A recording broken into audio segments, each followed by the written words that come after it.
कि जो योगी जी ये कह रहे हैं कि साहब ये तो हिंदू विरोधी, राम विरोधी और राम भक्त और राम विरोधियों के बीच चुनाव है, तो ये उचित नहीं है, क्योंकि उनकी जितनी उम्र है उससे मेरी उम्र ज़्यादा है और मैं पहले से राम भक्त हूँ। हम लोग तो बचपन से जब मिलते थे तो राम राम, एक दूसरे से मिलते तो राम राम कहते हैं, ये तो नमस्ते करते रहे। इन्हें तो राम का नाम केवल पॉलिटिक्स के लिए लिया। चुनाव बहुत बढ़िया रहा, बहुत बड़े मार्जिन से समाजवादी पार्टी चुनाव जीतने जा रही है। हाँ, ये है क्योंकि 1 बजे तक यहाँ 40% पोल हो चुका था, इसलिए प्रशासन को लगा कि यहाँ परसेंटेज ज़्यादा होगा और ऊपर वाले लोगों का ये आदेश रहा होगा कि यहाँ परसेंटेज कम रहेगा और समाजवादी पार्टी के जो बूथ हैं उन पर परसेंटेज कम हो।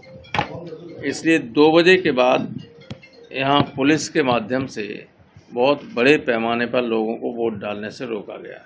ख़ास तौर से जो पोलिंग स्टेशंस माइनॉरिटी की थी और ओबीसी की थी, उन पर कई जगह ज्यादती की गई।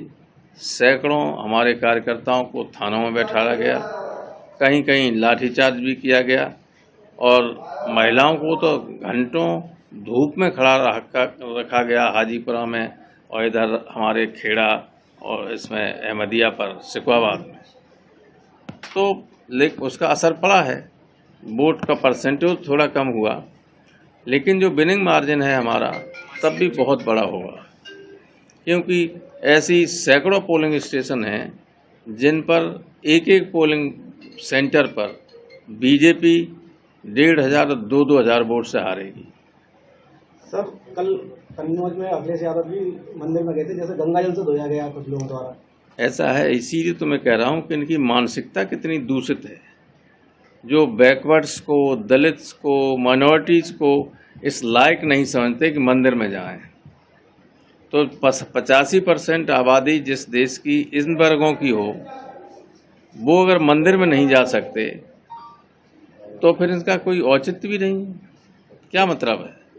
हमारे तो हम लोगों को तो जाने कितने दिनों से मंदिर, मैंने इसीलिए सुबह कहा था कि जो योगी जी ये कह रहे हैं कि साहब ये तो हिंदू विरोधी, राम विरोधी और राम भक्त और राम विरोधियों के बीच चुनाव है, तो ये उचित नहीं है, क्योंकि उनकी जितनी उम्र है उससे मेरी उम्र ज़्यादा है और मैं पहले से राम भक्त हूँ।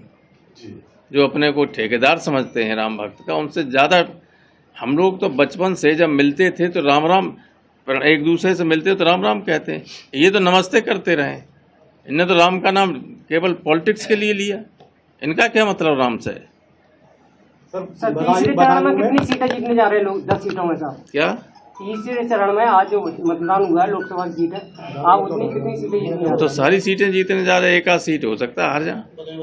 सब बदायूं में समाजवादी पार्टी के बस्ते फेंके गए आरोप लगाए हैं। अरे सत्ता का दुरुपयोग कर रहे हैं। जब हारने लगती है कोई पार्टी तब बदहवास हो जाती है, विवेकहीन हो जाती है, मन चाहे तरीके से काम करना शुरू कर देती। वही इनका एक्शन था। सर, सुबह आपने एक बयान दिया था कि राम मंदिर यूजलेस है। यूजलेस मैंने नहीं किया। मैं तो पूरी बात तो आप लोग कभी दिखाते नहीं, आधी दिखाते। हम पे कोई फर्क नहीं पड़ता इन बातों का। मैं तो राम भक्त हूँ, अब मैं कुछ कहते रहो।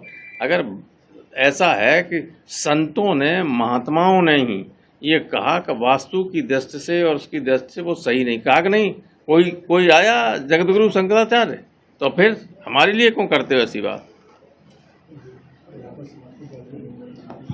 क्या लगता है मैनपुरी में जिस तरह से यादव समाज को, बिल्कुल इतने धीरे कहो जो कान में न जाए बात।